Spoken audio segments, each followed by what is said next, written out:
الحمد لله نحمده ونستعينه ونستغفره ونؤمن به ونتوكل عليه ونعوذ بالله من شرور أنفسنا ومن سيئات أعمالنا من يهده الله فلا مضل له ومن يضلله فلا هادي له ونشهد أن لا إله إلا الله وحده لا شريك له ونشهد أن سيدنا وسندنا وشفيعنا وحبيبنا ومولانا محمدا عبده ورسوله صلى الله عليه وعلى آله وصحابه وسلم.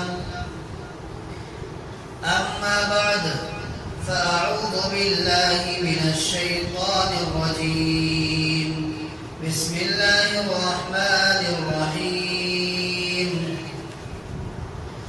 وما أرسلناك إلا رحمة للعالمين.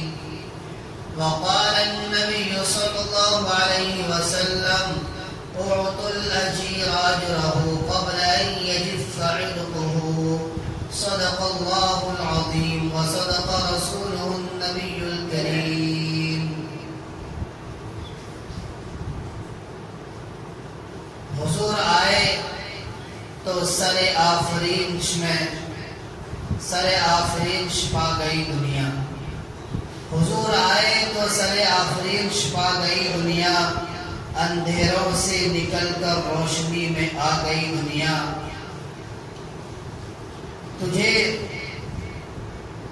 تجھے چہروں کا رنگ بجھے چہروں کا رنگ اترا سستے چہروں پہ نور آیا. یتیموں اور ضعیفوں کو پناہیں مل گئی آخر. حضور آئے تو ذروں کو نگاہیں مل گئی آخر. زمانے کو اسی امی کے صدقے میں سمجھ آئی. ضمیر اس درد سے در نسبت نہ رکھے لوح پیشانی تو کشکول گدائی ہے چے درویشے چے سلطانی. محترم سامعین، ابھی آپ حضرات کے سامنے قرآن کریم کی آیت تلاوت کی گئی. وَمَا أَرْسَلْنَاكَ إِلَّا رَحْمَةً لِلْعَالَمِينَ. اے نبی صلی اللہ علیہ وسلم، ہم نے آپ کو رحمت للعالمین بنا کر بھیجا. تین چیزیں ہیں. ایک اللہ کی ذات گرامی ہے. اللہ نے اپنے بارے میں کہا الحمدللہ رب العالمین، کہ تمام عالمین کا پالنہار میں ہوں. اور اللہ نے ہمارے نبی صلی اللہ علیہ وسلم پر کتاب ہدایت قرآن کریم کو نازل فرمایا اور قرآن کے بارے میں کہا ہدی للعالمین، کہ یہ قرآن جو ہے تمام عالمین کے لیے جو ہے ہدایت ہے. اور جب ہمارے نبی صلی اللہ علیہ وسلم کی باری آئی تو قرآن نے کہا وَمَا أَرْسَلْنَاكَ إِلَّا رَحْمَةً لِلْعَالَمِينَ. اے نبی صلی اللہ علیہ وسلم، ہم نے آپ کو تمام عالمین کے لیے رحمت بنا کر بھیجا ہے. میرے بھائیوں، حضور صلی اللہ علیہ وسلم کی سیرت، زندگی، حالات زندگی ایک اتھاہ سمندر ہے. جس پہلو کو بیان کیا جائے وہ پہلو ناتمام ہے. کسی بہت بڑے خطیب نے کہا میں جتنی مرضی دعوے کروں کہ میں ختم الرسول کی سیرت بیان کروں گا، میں ختم الرسول صلی اللہ علیہ وسلم کے کمالات کا احاطہ کروں گا، کردار و محاسن کا احاطہ کروں گا. غرض چاہے خطیب جتنے بھی دعوے کر لے لیکن وہ کسی بھی پہلو کا احاطہ نہیں کر سکتا مکمل طور پر. ایک شاعر گزرے ہیں جنہوں نے 40,000 اشعار لکھے حضور صلی اللہ علیہ وسلم کی شان میں. یہاں تک کہ پوری عمر انہوں نے اس شعر شاعری میں گزار دی اور آپ صلی اللہ علیہ وسلم کے زمانے کو، تعریفوں کو بیان کیا، آخر میں اس نے جو عربی الفاظ میں کہا تھا اس کو میں اردو میں ٹرانسلیٹ کر کہہ رہا ہوں. تھکی ہے فکر رسا مدح باقی ہے، تھکی ہے فکر رسا مدح باقی ہے، قلم ہے آبلا پا مدح باقی ہے، ورق تمام ہوا مدح باقی ہے، اور تمام عمر لکھا مدح باقی ہے. 40,000 اشعار لکھے، اور اشعار جو ہے اس میں بہت سی چیزوں کو، بہت لمبے واقعات کو، لمبی تفاصیل کو چند الفاظوں میں سمو دیا جاتا ہے. اشعار کا مطلب یہ ہوتا ہے ان اشعار 40,000 اشعار لکھنے کے بعد اس شاعر کا کہنا یہ ہے پوری زندگی لکھا، تمام عمر لکھا، لیکن مدح باقی ہے. تو آپ حضرات کے سامنے آج بیان یہ کرنا ہے، ہمارے نبی صلی اللہ علیہ وسلم کو اللہ تبارک و تعالی نے رحمت للعالمین کہا. ہمارے نبی تمام عالمین کے لیے رحمت ہے. ایسی رحمت؟ مزدوروں کے لیے رحمت، کسانوں کے لیے رحمت، عورتوں کے لیے رحمت، جانوروں کے لیے رحمت، جمادات کے لیے رحمت، نباتات کے لیے رحمت، بحر و بر کے لیے رحمت، ہر چیز کے لیے ہمارے نبی رحمت بن کر آئے ہیں. آپ صلی اللہ علیہ وسلم سے قبل زندگی کے حالات اور ماحول کیسا تھا؟ اس وقت پوری دنیا کے 2 بلاک بنے ہوئے تھے. پوری دنیا 2 حصے پر منقسم تھی. ایک حصہ عرب کا کہلاتا تھا اور دوسرا حصہ روم و ایران کی ماتحتی میں کہلاتا تھا. اس حصے میں، دونوں حصوں میں انسان 2 مجموعے کا نام ہے. ایک کا نام مرد ہے، دوسرے کا نام عورت ہے. ایک کا نام بچہ ہے، دوسرے کا نام بچی ہے. انسان 2 چیزوں کے مجموعے کا نام ہے. انسان جو ہے یہ 2 کیٹیگری کی چیزوں کو کیا کہتے ہیں؟ انسان کہتے ہیں. تو انسان جو مرد ہے یا بچہ، اس کی عزت تو بہت تھی. اس کی پیدائش پر خوشیاں منائی جاتی تھی، اور جو مرد ہوتا تھا اس کی عزت ہوتی تھی. لیکن عورت کی کوئی اس زمانے میں عزت نہیں تھی، نہ روم و ایران کے بلاک میں اور نہ عرب کے بلاک میں. کسی بھی بلاک میں عورتوں کی کوئی عزت نہیں تھی. آپ صلی اللہ علیہ وسلم سے قبل عورتوں کی حالات کیا تھے؟ روم و ایران جائیں گے، وہاں حالات یہ تھے، عورتوں کی بازار لگائی جاتی تھی. جیسے آج ہم سامان خریدتے ہیں، جوتا خریدتے ہیں، چپل خریدتے ہیں اور دیگر چیزیں خریدتے ہیں، ویسے ہی روم و ایران میں عورتوں کی منڈی لگا کرتی تھی.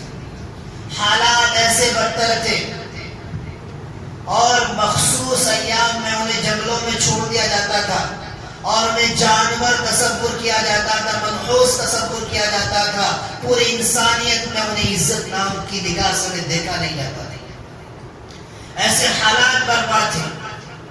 اور عرب کے ماحول میں عورتوں کی عزت یہ تھی، اتنی گری ہوئی تھی کہ عورتوں کو خرید کر انہیں جنسی کام کرنے کے لیے اس آمدنی کو اپنے مال میں جمع کرنے خرچ کیا کرتے تھے. اسی لیے قرآن میں کہا گیا وَلَا تُكْرِهُ فَتَيَاتِكُمْ عَلَى الْبِغَاءِ إِنْ أَرَدْنَا تَحَصُّنًا لِتَبْتَغُوا عَرَضَ الْحَيَاةِ الدُّنْيَا. قرآن نے کہا اپنی باندیوں کو زبردستی نہ کرو اپنی جسم فروشی پر.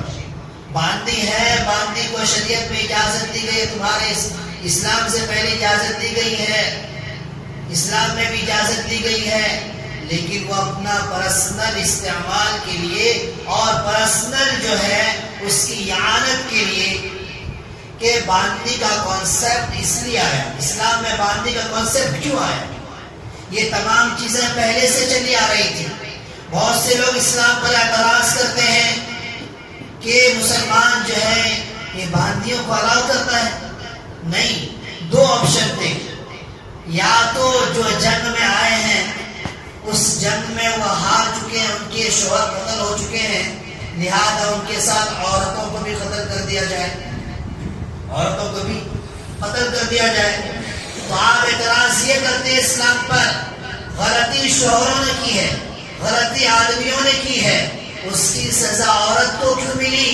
اسلام نے یہ حکم نافذ کیا، اب وہ عورت، اس کا شوہر انتقال ہو گیا، پورا مجمع جو ہے کیا ہے وہ ہار کر اپنا دم توڑ چکی ہے، ان کے شوہر غلام بن چکے ہیں، لہذا عورت کو ایسی حالت میں چھوڑ دیا جائے تو یہ عورت پر زیادتی ہے۔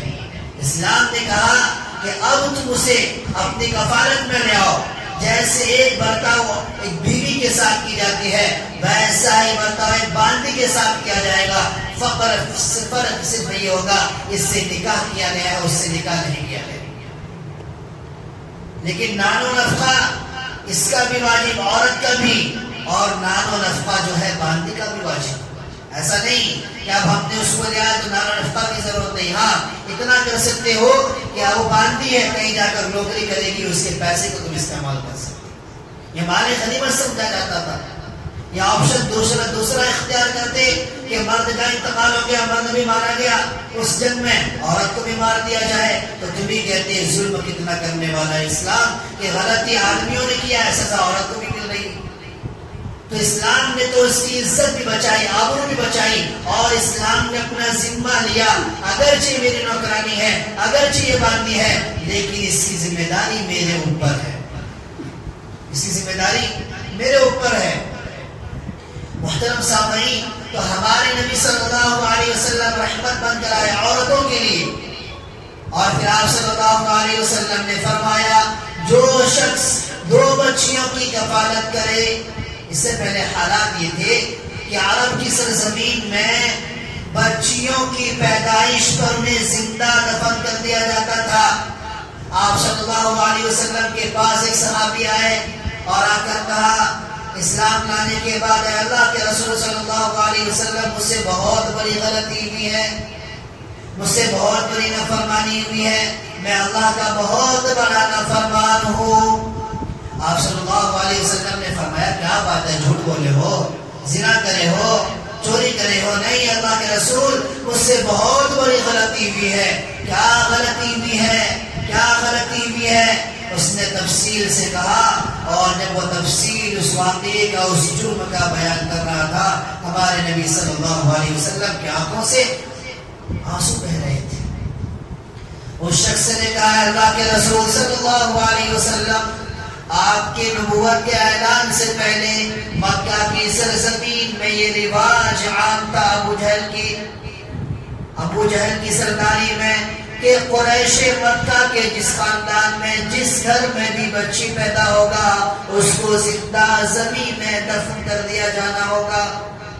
لہذا میں وہ بدبخت ہوں کہ میں نے ابو جہل سے اپنی بچی کو 4 سال تک بچاتا رہا کہ ابو جہل کو اس بات کی خبر نہ لگے کہ میرے گھر میں بھی بیٹی کی رحمت آئی ہے۔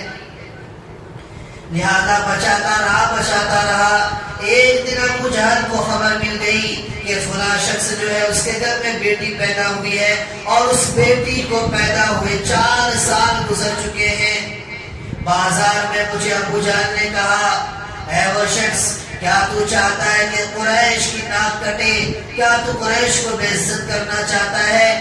میں زندہ رہوں، میری سرداری میں کوئی لڑکی قریش میں پیدا رہے اور زندہ زمین میں دفن نہ ہو، میں اس کو برداشت نہیں کر سکتا۔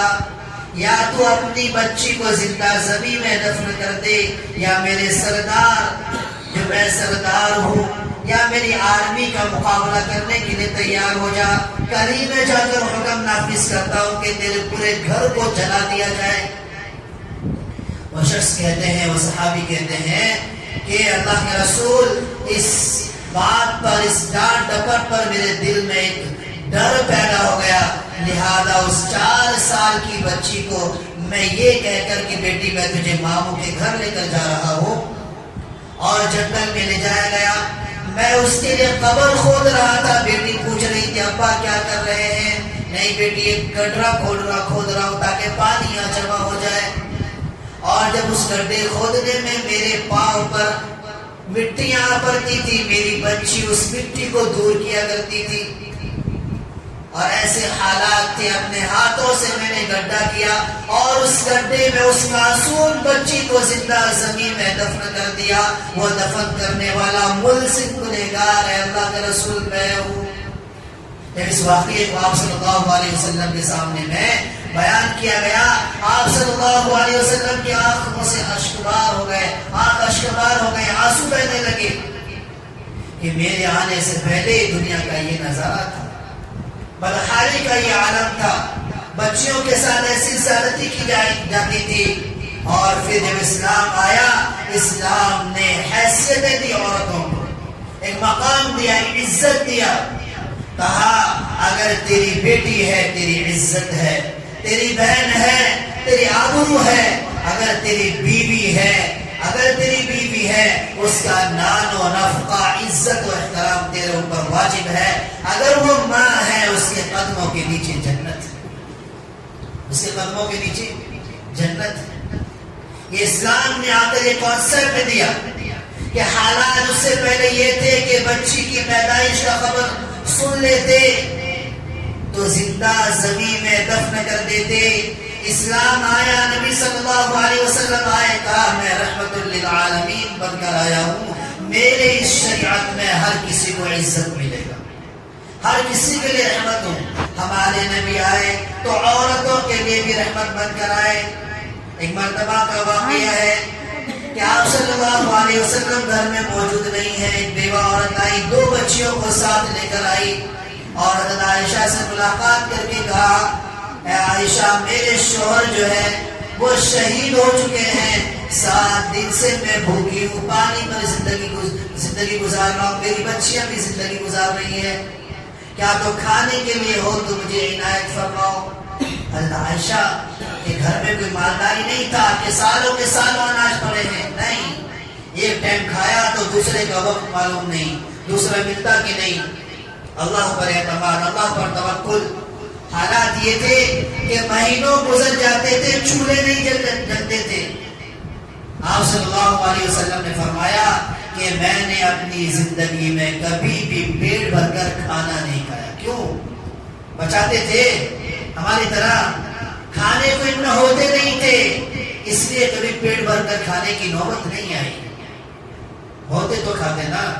آج ہمارے پاس کیا نہیں ہے، سالوں سال اللہ نے بعضوں کو اتنا مال دیا ہے، ابھی بیٹھ کر رہیں، اپنی زندگی کے 80 سال تک بیٹھ کر کھاتے رہیں گے، مال ختم نہیں ہوگا۔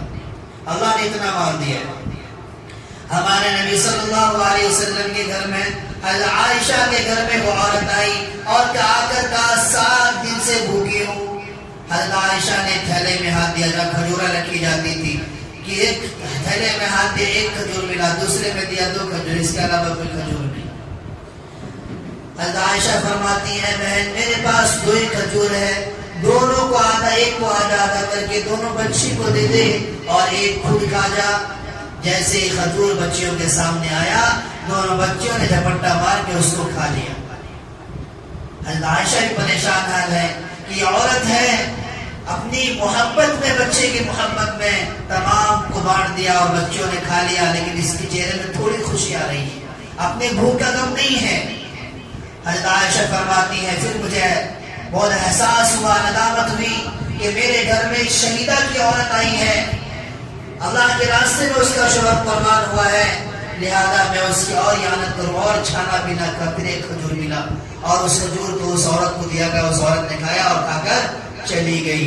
اتنے میں حضور صلی اللہ علیہ وسلم آئے، حضرت عائشہ رضی اللہ تعالیٰ عنہا نے اس واقعے کو آپ صلی اللہ علیہ وسلم سے بیان کیا، اور حضرت عائشہ سے جب حضرت عائشہ نے بیان کیا تو عائشہ کی بھی آنکھوں سے اشک باری تھے، آنسو جاری تھے، اور جب آپ صلی اللہ علیہ وسلم نے اس واقعے کو سنا تو آپ صلی اللہ علیہ وسلم کی آنکھوں سے بھی آنسو جاری ہو گئے، اور آپ صلی اللہ علیہ وسلم نے فرمایا عائشہ جاؤ، جہاں کہیں بھی وہ عورت ملے اس سے کہہ دو نبی صلی اللہ علیہ وسلم تمہارے اس عمل کی وجہ سے، اس صبر کی وجہ سے نبی صلی اللہ علیہ وسلم تمہیں جنت کی بشارت دیتے ہیں۔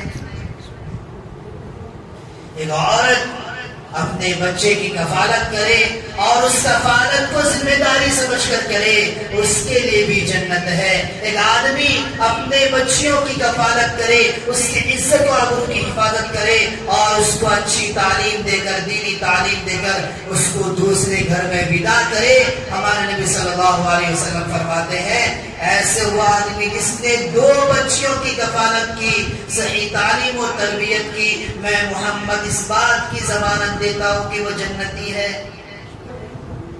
حالات یہ ہے اسلام سے قبل کا۔ اور پھر ہمارے نبی صلی اللہ علیہ وسلم نے آ کر عورتوں کو مقام دیا، عورتوں کے لیے عزت کے سامان بنے اور عورتوں کو ایک عزت دیا، مقام دیا۔ ہمارے نبی صلی اللہ علیہ وسلم جو ہے عورتوں کے لیے بھی رحمت ہے، عورتوں کے لیے بھی رحمت ہے۔ آپ صلی اللہ علیہ وسلم سے قبل پورے عرب کا ماحول یہ تھا کہ امیر غریب پر ظلم کرتا تھا، مالدار غریب پر ظلم کرتا تھا، طاقتور کمزور پر ظلم کرتا تھا۔ حالات یہ تھے جو مزدور تھا اسے مزدوری نہیں ملتی تھی، اور جب مزدور اس کی زندگی جو ہے وہ تکلیفوں میں، مصیبتوں میں گزرا کرتی تھی، ہمارے نبی صلی اللہ علیہ وسلم آئے۔ اس سے قبل حالات یہ تھے کہ مزدور کی مزدوری وہ طے نہیں کرتا تھا، ہم نے دے دیا تو ٹھیک، نہیں دیا تو بول بھی نہیں سکتے، ہم نے دے دیا تو دے دیا اور نہیں دیا تو کچھ چوں بھی نہیں کہہ سکتے تھے، اس لیے کہ ہم مالدار ہیں، ہم طاقتور ہیں، غریبوں کو بولنے تک کی اجازت نہ تھی۔ لیکن آپ صلی اللہ علیہ وسلم آئے اور آپ صلی اللہ علیہ وسلم مزدوروں کے لیے رحمت بن کر آئے اور کہا اعطوا الاجیر اجرہ قبل ان یجف عرقہ۔ اے امیروں، اے طاقتوروں، اگر تمہارے پاس کوئی مزدوری کرنے کے لیے آئے ہیں، تمہارے لیے اجازت نہیں ہے کہ اس کے پسینے کے سوکھنے سے پہلے تم جو ہو اس کی اجرت نہ دو۔ شریعت نے قانون دیا کہ مزدور کو مزدوری کا اس تکلیف میں، اس مزدوری میں جو اس کے پسینے بہے ہیں، وہ پسینے سوکھے بھی نہ، اس سے پہلے تم اس کی مزدوری نہ کر دو۔ ہمارے نبی صلی اللہ علیہ وسلم مزدوروں کے لیے بھی رحمت بن کر آئے۔ ہمارے نبی صلی اللہ علیہ وسلم صرف عورتوں کے لیے نہیں، صرف اور مزدوروں کے لیے نہیں، کسان کے لیے بھی رحمت بن کر آئے۔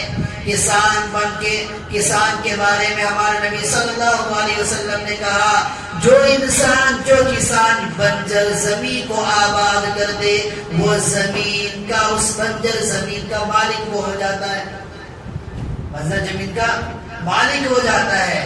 آج بھی کسی کی زمین ہے لیکن ہم نے اس کو عاریہ پر لے لیا، اس کو آباد ہم نے کیا ہے، تو اس چیز کے مالک ہم بن جاتے ہیں، کرایہ اس کو دینا پڑتا ہے۔ اب تو حالات یہ کہ زمین جو ہے وہ نام پر ہو گیا، رجسٹرڈ ہو گیا ہے، پہلے رجسٹرڈ نہیں تھا۔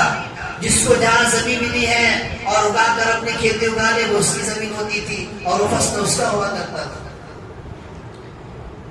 تو میرے بھائیوں، ہمارے نبی صلی اللہ علیہ وسلم کسانوں کے لیے بھی رحمت بن کر آئے، ہمارے نبی صلی اللہ علیہ وسلم جانوروں کے لیے بھی رحمت بن کر آئے۔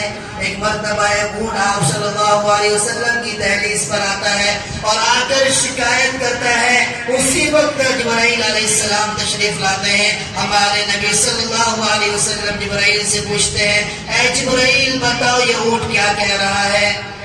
جبرائیل علیہ السلام کہتے ہیں اللہ کے رسول صلی اللہ علیہ وسلم، اونٹ آپ سے شکایت کر رہا ہے کہ اس کا جو مالک ہے اسے خوراک کم دیتا ہے، کام زیادہ لیتا ہے، خوراک کم دیتا ہے، کام زیادہ لیتا ہے۔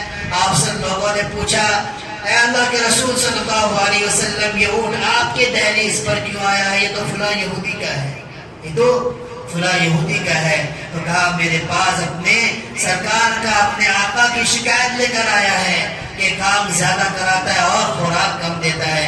ہمارے نبی صلی اللہ علیہ وسلم نے فرمایا کہ کام کم کراؤ، خوراک زیادہ دو۔ ہمارے نبی صلی اللہ علیہ وسلم جو ہے یہ جانوروں کے لیے بھی رحمت ہے، جانوروں کے لیے بھی رحمت ہے۔ اور ایک حدیث کی کتابوں میں واقعہ آیا ہے کہ پہلے زمانے میں انسان جو ہے وہ شکار کیا کرتے تھے۔ کیا کرتے تھے؟ آج شکار کا رواج ختم ہو گیا لیکن اجازت اب بھی ہے۔ شکار کیا کرتے تھے۔ ایک شکاری جو ہے ہرن کا شکار کر کے آ گیا اور اس ہرن نے حال فی الحال میں بچے جنے تھے، حال فی الحال میں بچے جنے تھے، لہذا ہرن جو ہے اپنی بچوں کی پرورش اپنی دودھ پلا کر کیا کرتی ہے۔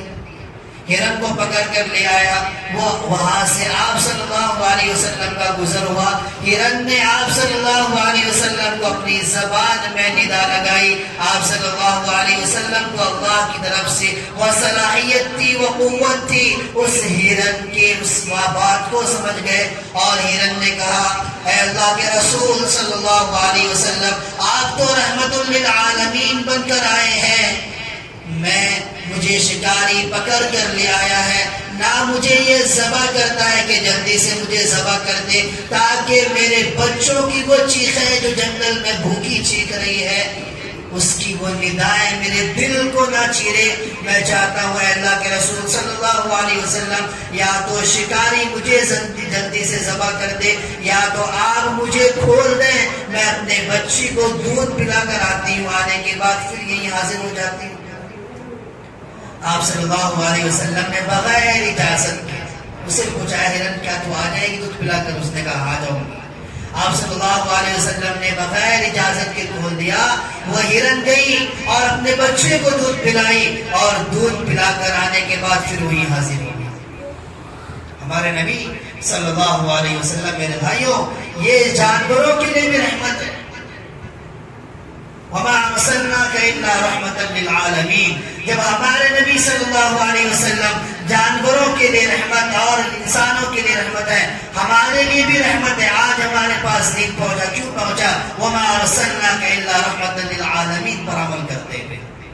فضائل اعمال پڑھا ہوگا آپ نے، فضائل اعمال میں ہے جب آپ صلی اللہ علیہ وسلم طائف کی گلیوں میں گئے اور طائف میں جا کر وہاں کے سرداروں کو دین کی دعوت دی، اور دین کی دعوت دینے پر آپ صلی اللہ علیہ وسلم کو پتھر مارا گیا، آپ صلی اللہ علیہ وسلم کے چہرے انور کو پتھر سے مار کر لہو لہان کیا گیا، یہاں تک لہو بہا کہ آپ صلی اللہ علیہ وسلم نے جو جوتے پہن رکھے تھے وہ خون سے بھر گیا، اس وجہ سے دین کی دعوت دینے کی وجہ سے۔ وَمَا أَرْسَلْنَاكَ إِلَّا رَحْمَةً لِلْعَالَمِينَ، آپ صلی اللہ علیہ وسلم نے ایک جگہ میں جا کر پناہ لی، اور وہاں پر بارش کے فرشتے آ گئے، پہاڑ کے فرشتے آ گئے، اور اللہ کے رسول صلی اللہ علیہ وسلم سے کہا اے اللہ کے رسول صلی اللہ علیہ وسلم، آپ مجھے اجازت دیں کہ طائف کے دونوں طرف جو پہاڑ ہے ان پہاڑوں کو آپس میں ملا دوں اور اس پوری قوم کو تباہ کر دوں۔ اور بارش کے فرشتوں نے کہا اے اللہ کے رسول صلی اللہ علیہ وسلم، آپ مجھے اجازت دیں، آپ تو وہ ہیں، اگر آپ کو آنا نہ ہوتا تو یہ کائنات کا نظام سجایا نہ جاتا، اگر آپ کو دنیا میں بھیجنا نہ ہوتا تو یہ شمس و قمر نہ ہوتے، یہ شجر و حجر نہ ہوتے، یہ بحر و بر نہ ہوتے، یہ کائنات کا نظام سجایا ہی نہ جاتا، یہ تمام چیزیں آپ کے صدقے میں سجائی گئی ہے۔ اے اللہ کے رسول، آپ اجازت دے میں پانی ایسا برساؤں پورے طائف کو بہا کر ندیوں میں جا کر ملا دوں۔ آپ صلی اللہ، ایسی تکلیف کنہوں نے دی؟ طائف والوں نے۔ ہمارے نبی صلی اللہ علیہ وسلم نے نہیں کہا مانو، ہمارے نبی نے کہا وَمَا أَرْسَلْنَاكَ إِلَّا رَحْمَةً لِلْعَالَمِينَ، اے فرشتوں، میں زحمت بن کر نہیں آیا، میں رحمت بن کر آیا ہوں۔ رحمت کا معنی یہ ہے جس سے اطمینان حاصل ہو، جس سے سکون حاصل ہو، جس سے راحت حاصل ہو۔ میں ایسا نہیں کر سکتا کہ میں انہیں بے چینی میں مبتلا کر دوں، تکلیفوں میں مبتلا کر دوں، پریشانیوں میں مبتلا کر دوں۔ میں نہیں چاہتا کہ میری وجہ سے کسی کی جان جائے، میں نہیں چاہتا کسی کی جان جائے۔ لہذا آپ صلی اللہ علیہ وسلم نے دعا کی اے اللہ یہ نادان ہے، ان کو سمجھ میں نہیں آئی، اے اللہ انہی میں سے داعی کو پیدا فرما۔ اللہ نے محمد بن قاسم ثقفی کو پیدا کیا، ہندوستان کی سرزمین میں آئے، دین کی اشاعت کی، دین کی تبلیغ کی، دعوت و تبلیغ میں لوگوں کو مسلمان بنایا۔ آج اس ہندوستان کی سرزمین میں لاکھوں کروڑوں مسلمان موجود ہیں، ان کا بہت بڑا حصہ اس میں شامل ہے، بہت بڑا حصہ شامل ہے۔ تو میرے بھائیو، ہمارے نبی صلی اللہ علیہ وسلم رحمت للعالمین بن کر آئے ہیں۔ ہم تمام کہتے ہیں ہم نبی کے عشق میں مرنا بھی قبول ہے۔ میرے بھائیوں، ہمارے نبی صلی اللہ علیہ وسلم نے ہم پر بہت رحمتیں کی ہیں۔ آج ہماری برائیاں اور ہماری نافرمانیاں، اللہ کو ناخوشی کے اعمال اتنے ہو چکے ہیں کہ جس طریقے سے موسیٰ علیہ السلام کے قوم کو اپنی بدعملی کی وجہ سے انہیں بندر بنا دیا گیا تھا، خنزیر بنا دیا گیا تھا، ہمارے اعمال اس سے بدتر ہیں، ہمارے اعمال اس سے بدتر ہیں۔ موسیٰ علیہ السلام کی قوم سے کہا گیا تھا سنیچر کے دن مچھلی مت پکڑنا، صرف عمل یہ کر رہے تھے، مچھلی پکڑ رہے تھے۔ اس عمل کے جرم میں اللہ نے انہیں خنزیر بنا دیا، اللہ نے انہیں بندر بنا دیا۔ آج ذرا سوچو، ہم آخری نبی کی امت میں پیدا ہوئے ہیں، کون سا گناہ ہم سے صادر نہیں ہو رہے؟ کیا چوریاں ہم سے نہیں ہو رہی؟ کیا زنا ہم سے نہیں ہو رہا؟ کیا سود خوری ہم سے نہیں ہو رہی؟ کیا حرام کاری ہم سے نہیں ہو رہی؟ کیا ماں باپ کی نافرمانی ہم سے نہیں ہو رہی ہے؟ کیا اللہ کے احکام کے مطابق ہم سے اس کے خلاف زندگی نہیں گزار رہے؟ نماز ہم سے مزہ نہیں ہو رہی ہے، نمازوں سے سالوں دور ہیں، کیا یہ چیز ہم سے نہیں ہو رہی ہے؟ لیکن عذاب نہیں آ رہا ہے متفقہ طور پر، اس میں بھی ہمارے نبی صلی اللہ علیہ وسلم کی راتوں کی قربانی ہے۔ ہمارے نبی صلی اللہ علیہ وسلم نے دعائیں کی ہے رات میں جا کر، اے اللہ میری پوری امت کو ایک بار کی ہلاک نہ کرنا۔ وہ دعا قبول ہو گئی ہے، اس لیے آج ہم زندہ ہیں، اور زندہ رہنے کے باوجود خنزیر نہیں بنے، بندر نہیں بنے، کتے نہیں بنے، بلی نہیں بنے۔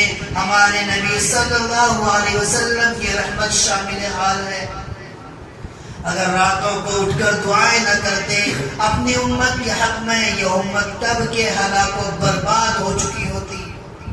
اس سے پہلے قوموں میں بہت سی قومیں اس لیے ہلاک ہوئی، ہزاروں گناہ ان میں موجود نہیں تھے، ایک گناہ موجود تھے، ایک گناہ موجود تھے۔ شعیب علیہ السلام کی قوم کے بارے میں قرآن نے کہا کہ وہ کم تولا کرتے تھے، اس لیے ہلاک ہوئے۔ کیا کرتے تھے؟ کم تولا کرتے تھے، اس لیے ہلاک ہوئے۔ اور دوسری قوموں کے بارے میں کہا گیا کہ ایک قوم ہے قوم لوط، ایک برائی اس میں یہ تھی کہ اپنی خواہشات کو مردوں سے پورا کیا کرتے تھے۔ اللہ کو یہ عمل اتنا برا لگا، اتنا سزا یافتہ ہوا، اللہ نے پہلے آگ کی بارش کی، پتھر کی بارش کی، اور ان کو ان پتھروں سے آگوں سے ہلاک کر کے ان کی زمین کو اٹھایا اور اٹھا کر اسے الٹا پلٹ دیا۔ آج یہ عمل ہماری سرزمین میں انڈین کانسٹیٹیوشن لا کے اکارڈنگ اس کو پروموٹ کیا جاتا ہے، اس کی اجازت دی جا رہی ہے، اور ہم مسلمان چوہوں کی طرح، چوزوں کی طرح اسلامک لا کے خلاف کانسٹیٹیوشن پاس ہو رہا ہے، ہم چوہوں کی طرح خاموش بیٹھے۔ یہ تمام چیزیں اس لیے ہو رہی ہے، ہم نے نبی صلی اللہ علیہ وسلم کے رحمت والے الفاظ کو بھول گئے۔ ہمارے نبی رحمت للعالمین ہیں، ہم ان کے جانشی ہیں، ہم ان کی روحانی اولادیں ہیں۔ ہمیں چاہیے کہ ہم عمل کر کے اس دنیا کو دکھاتے کہ رحمت للعالمین نے اس قوم کو بدل دیا تھا جو اپنی بچیوں کو زندہ زمین میں دفن کر دیتے تھے، اور طاقتور کمزوروں پر اس طرح سے اپنے ظلم کا اندازہ کرتے کہ اگر کسی کو تلوار تیز کرنا ہو اور تلوار کا دھار دیکھنا ہو تو کسی انسان پر چلا کر اسے دیکھا جاتا تھا، اندازہ لگایا جاتا تھا۔ لیکن ایسی برے فتن ماحول میں، ایسے بدحال ماحول میں آپ صلی اللہ علیہ وسلم نے اسلام کا نشو نما، اسلام کی روشنی وہاں سے پھیلائی، اور پھیلانے کے بعد جو ہے وہاں کا حال یہ بدلا کہ شاعر کو کہنا پڑا جو نہ تھے خود راہ پر اوروں کے ہادی بن گئے، جو نہ تھے خود راہ پر اوروں کے ہادی بن گئے۔ وہ کیا نظر تھی جس نے مردوں کو مسیحا کر دیا، خود مردے تھے، زندگی گزارنے کا طریقہ نہ تھا، لیکن اوروں کو زندہ کر گئے۔ وہ کیا نظر تھی جس نے مردوں کو مسیحا کر دیا۔ میرے بھائیوں، اسی نبی صلی اللہ علیہ وسلم کو ہم بھی مانتے ہیں، اور تمام انسان اس بات کا اقرار کرتا ہے ہمارے نبی رحمت للعالمین، ہمارے نبی صلی اللہ علیہ وسلم امام الانبیاء، خاتم الانبیاء، ہم تمام ان کی محبت میں سب کہتے ہیں کہ ہمیں ان کی محبت میں مرنا قبول ہے، نماز پڑھنا قبول قبول نہیں. ہمیں ان کی محبت میں مرنا قبول ہے، داڑھی رکھنا قبول نہیں. ہمیں ان کی محبت میں مرنا قبول ہے، لیکن جو ہے شریعت کے مطابق زندگی گزارنا قبول نہیں. اپنی زبانوں سے گالیاں کو ختم کرنا قبول نہیں. اپنی زندگی سے منحوسیت سے دور ہونا قبول نہیں. اپنی زندگی کو ہم نے منحوسیت میں داخل کر رکھا ہے. اللہ ہم تمام کی حفاظت کرے. آج بھی رحمتیں نازل ہو سکتی ہے. آج بھی یہ قوم جو ذلیل ہو چکی ہے، رسوا ہو چکی ہے، بزدل ہو چکی ہے، یہی وہ قوم تھی جب ان کے اندر سیرت نبوی تھا، جب ان کے اندر قرآنی اعمال تھے، قیصر و کسریٰ کے محلات میں اسلامی علم لہرا دیے تھے. آج یہ قوم بزدل بنی ہوئی ہے، آج یہ قوم رسوا ہو چکی ہے، آج یہ قوم ذلیل ہو چکی ہے. کیوں؟ اس لیے کہ شاعر نے اس کو بھی بڑے خوب انداز میں کہا. وہ مسلمان تھے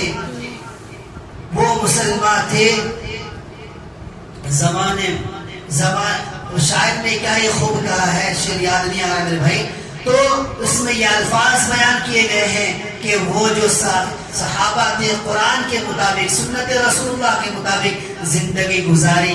کیا بھی عزت نہیں تھی، کیا بھی عزت نہیں تھی. اپنی حکومت میں کوئی شامل کرنا پسند نہیں کرتے تھے.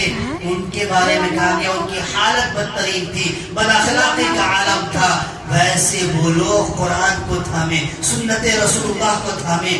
اللہ نے ذلت و پستی کے گارے سے رفعت و بلندی کے ثریا تک پہنچا دیا تھا. وہاں سے ہم نے قرآن کو چھوڑا، سنت رسول اللہ کو چھوڑا. عیاشیوں نے ہماری زندگی میں جنم لے لیا، فحاشیوں نے ہماری زندگی میں جنم لے لیا، اور اس کی وجہ سے اعلیٰ عرفہ اخلاق سے، اعلیٰ وعرفہ عزت کے مقام سے آج ذلت و رسوائی کے پستی میں جا گرے ہیں، قرآن کو چھوڑنے کی وجہ سے، سنت رسول اللہ کو چھوڑنے کی وجہ سے. میرے بھائیوں، وقت بھی ہو گیا ہے. اللہ تبارک و تعالی ہم تمام کو کہنے سننے سے زیادہ عمل کی توفیق عطا فرمائے. آخر میں ایک شعر کے ساتھ بات کو ختم کرتا ہوں. وہی یونان کہلاتا تھا جو تخریب کی دنیا، وہی یونان کہلاتا تھا جو تخریب کی دنیا، وہی روئے زمین پر آج تھا تخریب کی دنیا. یہ تحقیق و تجسس کا جہاں تھا آج ویرانہ، یہ تحقیق و تجسس کا جہاں تھا آج ویرانہ. فلاتوں کی خرد سقراط کی دانش کی افسانہ. غرض دنیا میں ہر سو اندھیرا ہی اندھیرا تھا، غرض زمین میں ہر سو اندھیرا ہی اندھیرا تھا. نشان نور گم تھا اور ظلمت کا بسیرا تھا کہ دنیا کے افق پر، کہ اچانک دنیا کے افق پر دفعتاً سیلاب نور آیا. جہان کفر باطل میں صداقت کا ظہور آیا. حقیقت کی خبر دینے بشیر آیا، نذیر آیا.